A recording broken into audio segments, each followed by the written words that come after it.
Danas se bavimo zaduživanjem u poduzetništvu i vjerujem da je to jedna onako prilično vruća tema, s obzirom da sve što smo do sada prolazili kroz ovaj modul, mogli ste vidjeti da uvijek ispada da će nam negdje nedostajati malo novca, možda malo manje, možda malo više. Ipak danas posvetit ću se više tome kako zaduživanje utječe na vaše poduzeće, pogotovo zato jer vaši kreativni biznisi su specifični i trebate jako dobro paziti u jednom trenutku kakvi će vam biti odnosi duga u vašem biznisu i vašeg vlasničkog kapitala i što će to značiti za vas kako ne bi došlo do financijskih teškoća. Kada govorimo o dugu i vlasničkom kapitalu, najčešće govorimo o strukturi kapitala. Dakle, struktura kapitala je zapravo kombinacija između nekakvog trajnog dugoročnog financiranja i poduzeća koje čine dug i vlasnička sredstva. Već sam spomenula da u trenucima kada smatrate da biste trebali imati malo više novca za svoje poslovanje, vrlo često odlazite prema zaduženju. Ali postoji opcija da ne idete u zaduženje, već da dio svoje vlasničke strukture ponudite drugim dionicima na tržištu. Pogotovo u tom segmentu mislim na različite fondove i druge investitore poput private equity, venture capital fondove, eventualno poslovne anđele i slično, što je jedna posebna tema, ali čisto da možete povezati taj dio. Svaki puta kada se zadužujete na tržištu, i ovaj puta ću baš o dugu pričati, možete povećati, ali i smanjiti vrijednost svojeg poduzeća. Ipak, teorijski gledano, sve do onog trenutka dok vi kao vlasnik možete pozemljivati ili posuđivati sami za svoj račun, pod istim uvjetima kao i poduzeće, nećete platiti više za poduzeće koje se zadužilo u vaše ime. Naravno da vrijednost poduzeća nakon što se mijenja struktura kapitala, odnosno struktura, odnos duga i dioničkog kapitala, ideja je da vrijednost poduzeća nakon restrukturiranja mora biti isto kao i prije. Dakle, neovisno o tome kakav će biti odnos duga i kapitala, vrijednost poduzeća bi trebala ostati podjednako slična. Dakle, struktura kapitala ne bi smjela utjecati na vrijednost poduzeća. To je nekako teorijski. U praktičnim terminima, naravno da će u praksi to utjecati, jer što će više duga poduzeće imati, to će u pravilu plaćati više kamate. Kamata je porezno priznat trošak, pa u konačnici bit će manja neto dobit, ali novac koji dolazi i odlazi iz poduzeća može varirati. Poduzeća kada se zadužuju uvijek koriste tu poslovnu polugu i to korištenje duga naspram dioničkog, odnosno vlasničkog kapitala zove se poslovnom polugom. Poslovna poluga je financiranje zaduživanjem koje vam stvara u poduzeću učinak takav da imate promjenu dobiti iz redovnog poslovanja koja preferiraju vlasnici. Kada govorimo o poslovnoj polugi, odnosno poluzi, samo financiranje zaduživanjem ne utječe na operativnu dobit, ali utječe na rizik. Jer u trenutku kada ste kao poduzeće izašli na tržište i zadužili ste se, u tom trenutku više ovisite o tom dugu.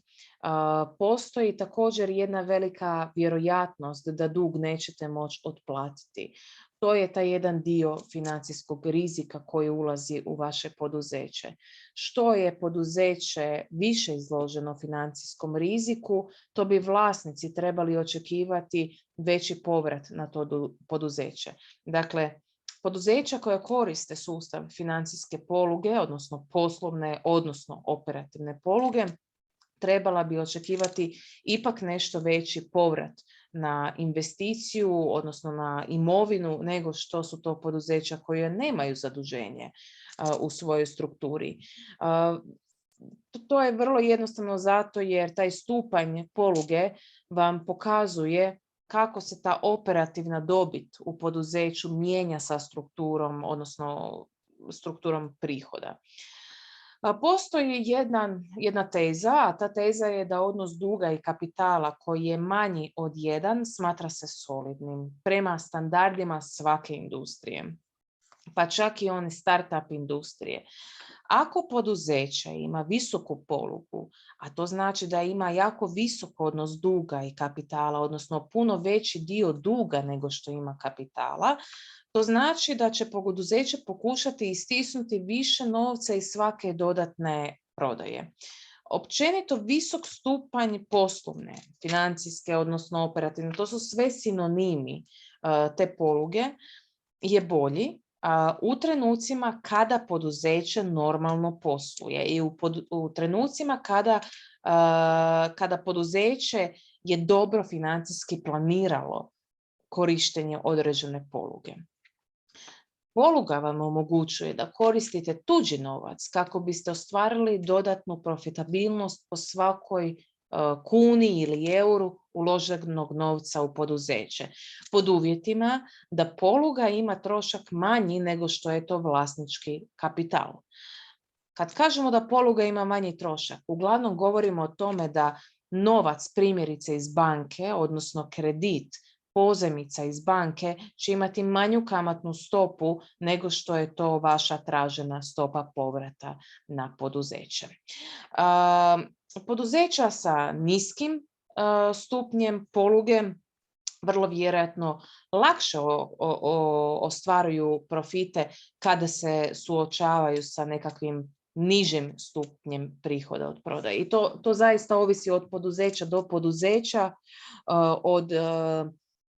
ne mogu reći baš od industrije do industrije, ali od poduzeća do poduzeća. To je dosta sve varijabilno, tako da tu ćete morati biti prilično oprezni i pratiti koliko ćete se zaduživati i kako će vaša struktura kapitala izgledati i hoćete li u određenim trenucima odlučiti ići na restrukturiranje poduzeća. Idemo na jedan primjer da vidimo kako ta struktura kapitala i poslovna poluga zajedno funkcioniraju. Dakle, pročitajte si primjer koji se nalazi ispred vas, a ja ću ga onda objasniti. Dakle, u ovom primjeru imamo jednu vrlo jednostavnu situaciju. Trenutno imamo odnos duga i kapitala 60-40 u korist kapitala. I također znamo da povrat na kapital traži se od 13%, kamatna stopa na dug je 5%. Uprava ili vlasnici poduzeća odlučili su se malo više zadužiti, pa će otići u banku primjerice i odlučili su maknuti određenog člana vlasničke strukture iz vlasničke strukture, naravno on je pristao na to, i moraju pronaći novac za to. Dakle, nemaju možda dovoljno novca u poduzeću. Dakle, idemo na novu strukturu kapitala gdje bismo imali strukturu 50-50. Prije nego što se promijenila struktura kapitala, naše poduzeće je imalo ukupan povrat na imovinu od 9,8%. Moramo voditi računa o tome da se i dalje radi o istom poduzeću, ipak sa malo drugačijim odnosom duga i kapitala. Što znači da i nakon restrukturiranja povrat na poduzeće bi trebao ostati isti u tom specifičnom trenutku. Ne za 5-10 godina, nego u tom specifičnom trenutku. Promatrajte to kao dvije čaše. Jedna čaša ima 60% vode i 40% soka, druga čaša ima 50% soka i 50% vode. U pravilu, u obje čaše nalazi se jednaka količina tekućine. Dakle, to je i dalje ista firma. Ali ipak okus tekućine koja se nalazi u čašama nije ista. Dakle, to se događa s ovim našim poduzećem. Ako smo odlučili restrukturirati poduzeće i promijeniti strukturu kapitala, odnosno duga i vlasničkog kapitala, to znači da ćemo uvesti više duga. Kao što smo u prethodnom slajdu rekli, malo veći ipak utjecaj duga je na taj financijski rizik poduzeća. Jer postoji vjerojatnost da poduzeće svoje obveze prema kreditoru neće moći otplatiti. Što znači da izloženost tom financijskom riziku sada dovodi do toga da poduzeće će, odnosno vlasnici će zahtijevati ipak nešto veći povrat na vlastito ulaganje. Dakle, vlastito ulaganje su ona vlasnička sredstva u bilanci. I kao što vidite, to zaista je tako. Sada, ako uzmemo da su ovo nekakvi idealni primjeri, što bi bilo kad bi se počeli mijenjati porezi? Dakle, kakvi su generalno porezi na strukturu kapitala? Porezi i struktura kapitala idu zajedno, ruku pod ruku. I možemo čak reći da vrlo dobro zajedno funkcioniraju. Pa mogli bismo to nazvati skladnim brakom. U tom skladnom braku porezi u poduzeću nude nešto što se zove porezni štit. I to su zapravo sve porezne uštede koje se nadoknađuju time jer kamate koje plaćamo na dug smanjuju oporezivu dobit. I u konačnici plaćamo puno manje poreza. Ali ideja je također da koristimo sve legalne mogućnosti za smanjivanje poreznih davanja. I ukoliko se zadužujemo i čak u ovom dijelu koji smatramo da kao poduzeće možemo otplatiti u datom trenutku i na vrijeme, dakle važno je na vrijeme iznose plaćati duga, zaduženja koje smo preuzeli na sebe kao poduzeće, ukoliko pronađemo još nekakve mehanizme kojima bismo mogli umanjiti taj dio oporezive dobiti, to svakako treba učiniti.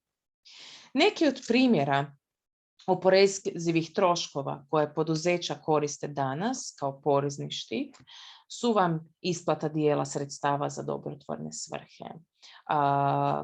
Ovo smo već rekli, nastali dug kao porezno priznati trošak kamate, nastali medicinski troškovi, stjecanje nekakvih osnovnih sredstava, dakle OSE, kako bi se ubrzana amortizacija naplatila kao porezivi trošak. Dakle, tu vidite da i amortizacija također snažno utječe na vezu između poreza i strukture kapitala. Jer kao takva umanjuje porezna davanja u konačnici. Imam jedan primjer za vas koji se nalazi na sljedećem slajdu. Dakle, još uvijek smo u ovoj priči oko poreza i isplativosti uzimanja duga, odnosno poreza i vrijednosti poduzeća, odnosno poreza i financijskog restrukturiranja. Ako imamo dva ista poduzeća. Oba ista poduzeća, kad kažemo ista, inicijalno su ista, imaju istu oporezivu dobit. Jedino što je kod njih različito je korištenje financijske poluge. Dakle, drugo poduzeće ima 5.000 eura duga uz kamatu od 12%, a prvo poduzeće nije zaduženo. Porezna stopa za oba poduzeća je 40%. Kako poduzeća izgledaju? Kao što vidite na primjeru ispred sebe, s obzirom da prvo poduzeće nije uvelo nikakav dug, drugo poduzeće plaća dug, umanjuje svoju dobit prije poreza i u konačnici plaća manje poreza državi. To je legalno i to nije nikakvo eskiviranje plaćanja poreza, izbjegavanje.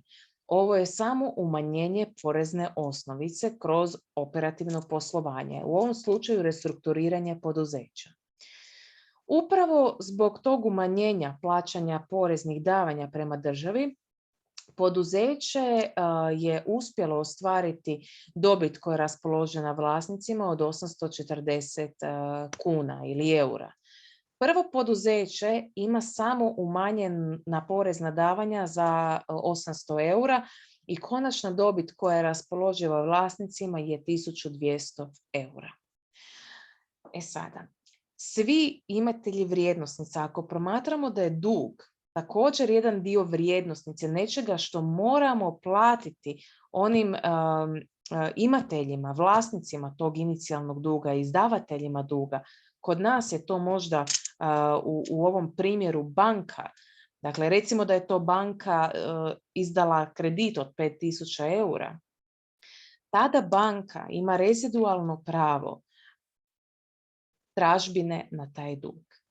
I to pravo te tražbine je u pravilu iznos duga po kamatnoj stopi.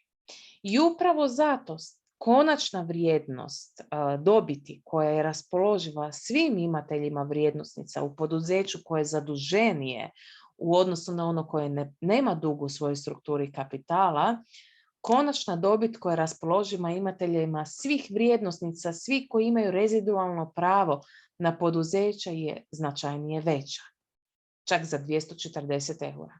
Možda vam ovaj primjer djeluje minoran i kažete dobro, to je samo 2000 eura. Dodajte još 2-3 nule jer se ovdje radi o primjeru pa ćete vidjeti koliko drugačiji osjećaj za novac imate.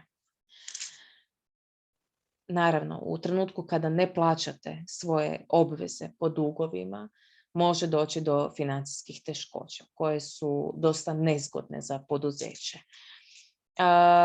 U trenutku kada poduzeće ne izvršava svoje obveze plaćanja prema vjerovnicima ili ako je poduzeće u sustavu, nažalost, već stečaja, dolazi do velikih problema za samo poduzeće. Čak sama financijska kriza koja nastane u poduzeću može dovesti do stečaja, ali ne i ona kriza koja je samo u poduzeću, nego ona kriza koja je ekonomska kriza.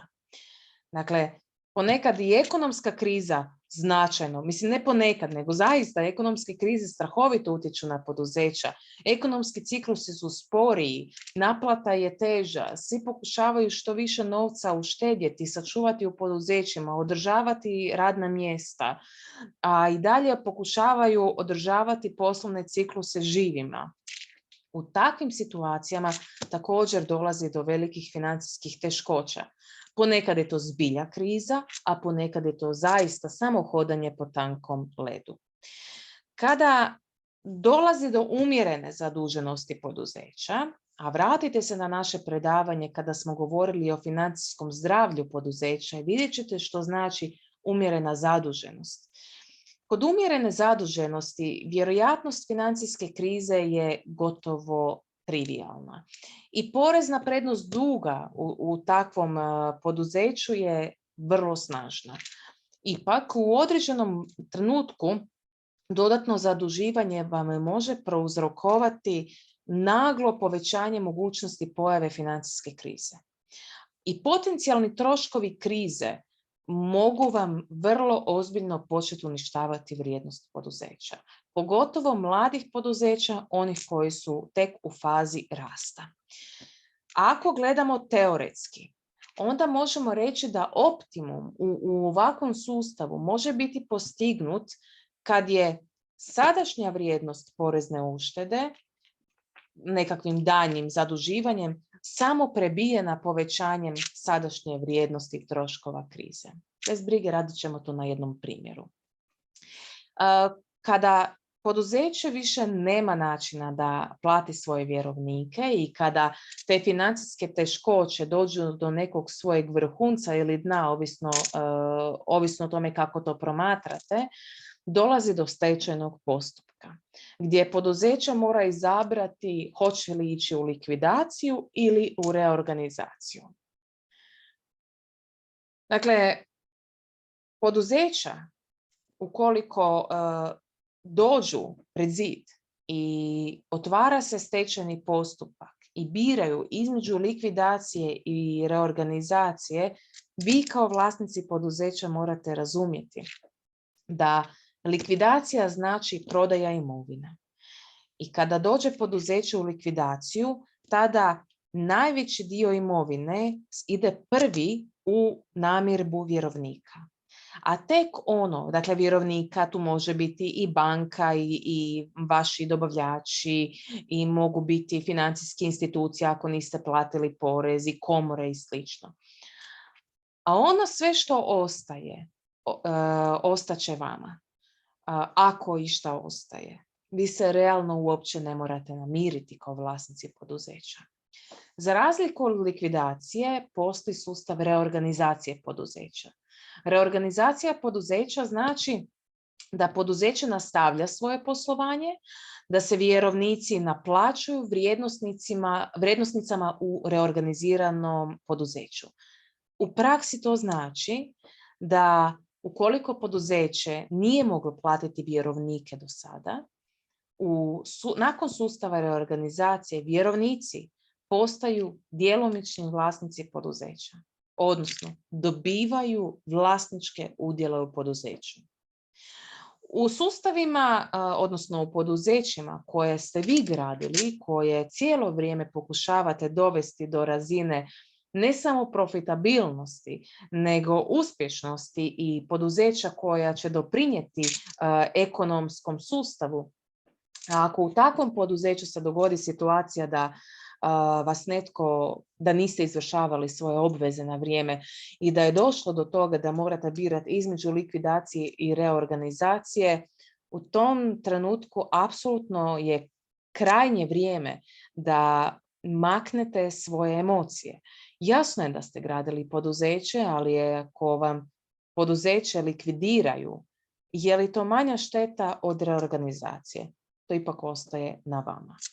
Naravno, idealna je situacija da bi ponovna organizacija trebala prevladati nad likvidacijom, jer daljnji nastavak ekonomskog poslovanja ipak je vrijedniji od same likvidacije poduzeća. Stečajni postupak kao takav uključuje jako puno dionika i prilično je skup za poduzeće. S obzirom da ovdje ova predavanja će slušati više različitih polaznika iz različitih država, predlažem da za stečajni postupak i korake u stečajnom postupku se informirate unutar zakona koji su predviđeni za vašu državu. Primjerice u Republici Hrvatskoj stečajni zakon je zadan svojim zadnjim nadopunom iz 2022. godine, pa predlažem da ga pronađete i proučite. Morate se upoznati sa svim elementima možebitnih nedaća koje su pred poduzećem. Naravno, kad govorimo o stečaju i stečajnom postupku, stečaj nije besplatan i u troškovima stečaja imat ćete i odvjetnike i sud i cijeli niz dionika koji će se dodatno naplaćivati iz vašeg poduzeća. Ukoliko to uzmete u obzir, razmislite vrijedi li uopće poduzeće gurati u stečaj ili vrijedi bolje reorganizirati poslovanje. Naravno, to su sve situacije kada dođe do toga. Ukoliko su situacije možda nježnije, ako to uvjetno mogu tako nazvati, pribjegnite kreativnim rješenjima. Pokušajte kreativno isplanirati svoje financije, odnosno poslovanje poduzeća i vrlo velika je vjerojatnost da do troškova stečaja neće niti doći. Postoji jedno empirijsko istraživanje koje je navelo da 78% poduzeća koje pravovremeno planiraju svoja financijska sredstva i vode se kratkoročnim i dugoročnim financijskim planovima nikad ne završe u stečaju. Uzmite u obzir da je to istraživanje rađeno na poduzećima u datom trenutku, što znači da se možda situacija i u međuvremenu i promijenila.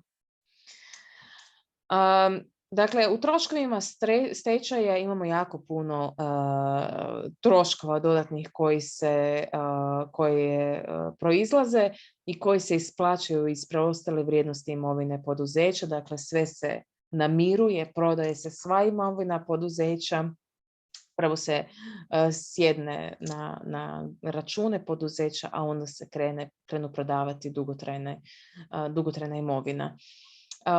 Nažalost, vama ostaje samo ono što eventualno, ako je nešto i ostalo. Naravno da veća zaduženost poduzeća koja je u ovom slučaju možda i vodila do samog procesa stečaja je utjecala na sve troškove cjelokupne krize koju ste imali ili koje je poduzeće imalo, no uzmite uvijek u obzir što firma više duguje, to je veća mogućnost neplaćanja i veća je vjerojatnost da će se s time pojaviti cijeli niz troškova i to vam uvijek smanjuje tržišnu vrijednost poduzeća. Dakle, morate paziti da vjerovnici uvijek dobivaju novac na vrijeme i da planirate kompenzacije ako treba kroz svoje poslovanje bolje nego da dođe do naplate kroz stečajni postupak gdje u tom slučaju dolazi do likvidacije poduzeća ili u boljem slučaju reorganizacije, ali ostajete bez poduzeća. Budite oprezni pogotovo s vjerovnicima jer razmišljajte to i kroz malo drugačiji sustav. Za nekoga ste i vi vjerovnik. Zamislite samo kako biste se vi osjećali u trenutku kada vi ne biste dobili svoj novac. Dakle, uvijek svaka medalja ima dvije strane. I samo etičnim poslovanjem i uvažavajući ekonomske norme i možemo napraviti ovaj cijeli ekonomski, dakle naš sustav mnogo boljim. Hvala vam za danas. Lijepi pozdrav.